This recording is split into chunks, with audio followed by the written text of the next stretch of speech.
Oke ya, kamera rolling and action. UMHD Festival. I grow, you grow, we grow.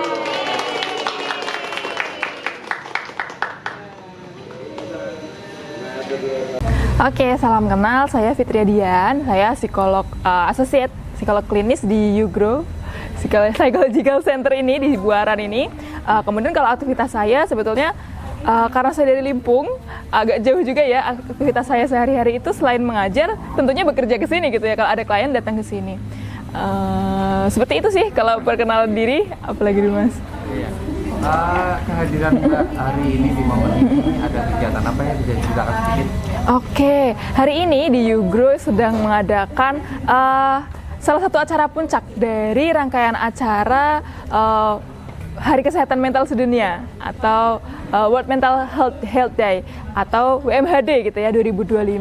Nah kebetulan acara hari ini lebih fokus kepada acara untuk orang remaja dan juga orang-orang dewasa gitu ya. Makanya ada tadi konseling gratis, kemudian ada talk show dengan Bapak Ribut, kemudian ada kegiatan-kegiatan lain yang istilahnya berfungsi untuk merilis emosi kita, seperti itu, Mas. Ya. Nah, sejauh ini aktivitas atau geliat membangun mental dan psikologi juga seputar dunia psikologi di Kabupaten Kota Pekalongan seperti apa sih perkembangannya? Oke, kalau dunia psikologi seputar Pekalongan sebetulnya saat ini dasarnya itu sudah mulai terlihat. Jadi orang-orang sudah mulai aware atau sudah mulai sadar terhadap kesehatan mentalnya. Walaupun demikian, memang PR-nya itu masih cukup banyak, seperti menyediakan layanan kesehatan mental yang cukup, kemudian tadi memfasilitasi di mana tempat mencari layanan kesehatan mental, dan juga memberikan misalkan konten-konten yang sesuai terkait dengan kesehatan mental. Jadi kalau dikatakan sudah cukup, tentunya masih kurang banyak gitu ya dari aspek-aspek yang diperlukan, seperti itu.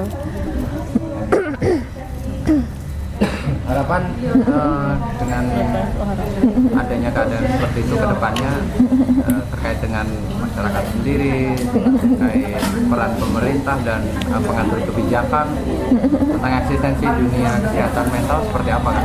Oke, kalau harapannya terkait dunia kesehatan mental saat ini, terutama di Kota Pekalongan, harapan saya orang-orang lebih mau untuk memahami diri sendiri, kemudian mencoba untuk mencari tahu permasalahan yang dihadapi diri sendiri, mengenal diri begitu ya, agar mereka tahu kebutuhannya seperti apa, kemudian permasalahan yang mereka hadapi itu apa, terutama terkait kesehatan mental. Dan harapannya pemerintah dapat memberikan fasilitas untuk itu.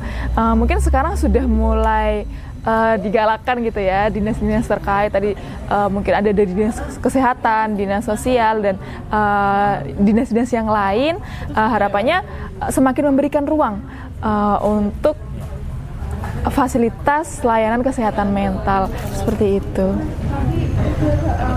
Saran dan masukan untuk orang tua wali murid di rumah terkait dengan perkembangan mental dan motivasi belajar anak seperti apa mungkin? Oke, kepada orang tua ini ya, saran kepada orang tua terkait kesehatan mental.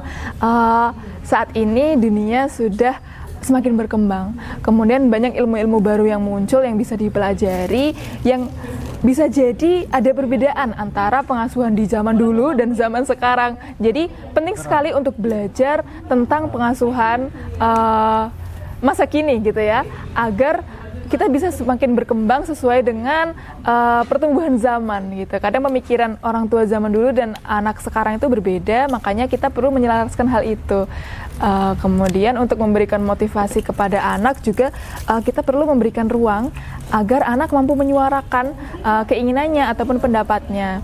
Jadi anak juga perlu merasa aman untuk menyuarakan kebutuhannya, seperti itu. Baik, kalau misal ada yang ingin konsultasi sama kakaknya, mungkin bisa nyamperin kemana kan? Oke, Kalau untuk konsultasi di Yugro ini juga menyediakan konsultasi dari anak-anak sampai lansia gitu ya, bukan hanya orang dewasa saja, tapi dari anak-anak, remaja, dewasa dan juga lansia. Kita menyediakan layanannya, ada konseling, kemudian ada kelas prasekolah juga. Untuk konselingnya di tempat kami di Biro Psikologi Yugro dan juga playground di Buaran, Kertijayan. Mungkin bisa lihat media sosialnya di Instagram @yugro.psi. Oke. Oke, sudah cukup Mas. Seperti itu. Terima kasih banyak. Iya. Halo, aku Nisa dari Batang. Ya. Kesan-kesannya selama mengikuti kegiatan seperti apa? Lucu banget acaranya ya. Gitu, kita ada membatik, terus ada bikin-bikin yang lucu-lucu kayak gini. Terus tadi juga ada talk show yang super menarik sih menurutku gitu. Setelah tahu banyak informasi dari talk show tadi, apa nih reaksinya yang didapat atau ketemu gimana nih dari talk show? Oke, karena memang tinggal di kota yang lumayan nyelempit di Pulau Jawa ini gitu. Buat masalah mental itu memang masih sangat-sangat tabu ya. Lumayan gitu. Apalagi di kota nyelempit ini kan kebanyakan mayoritas orang tua ya. Buat anak muda sendiri untuk bersuara tuh emang susah gitu. Jadi memang ruang-ruang kayak gini yang harusnya tuh dikasih ke orang tua gitu. Harusnya yang datang harusnya orang tua ini di sini nih. Bukan anak-anak muda kayak kita gitu. Harusnya orang tua. Walaupun bicaranya orang tua juga. Gitu. Jadi harusnya yang kayak gini nih kita ajak waktu forum-forum orang tua atau mungkin forum-forum keagamaan tuh juga bisa diisi yang seperti ini gitu. Karena itu momennya orang tua ngumpul gitu. Jadi kalau misalnya kita ngumpulin kayak gini isi anak muda ya sama aja nanti anak muda yang akan ngobrol sama orang tua, yang debat sama orang tua lagi, yang nanti dikira durhaka lagi gitu. Gitu. Jadi mungkin ada strategi yang lebih ciamik gitu. Yugro bisa kolaborasi sama Hari Santri, mungkin ngobrol waktu Hari Santri gitu bersama santri-santri yang lain. Jadi santri punya pandangan yang lebih baik, ustadznya punya pandangan lebih baik, dan orang-orang tua yang ada di sekitarnya juga bisa oke dengan sudut pandang yang terbaru ini gitu. Terus mungkin ada yang mau ditambahkan lagi? Kalau nggak ada gimana Mas? Nggak apa-apa. Oke, gitu aja sih. Terima kasih. Ya.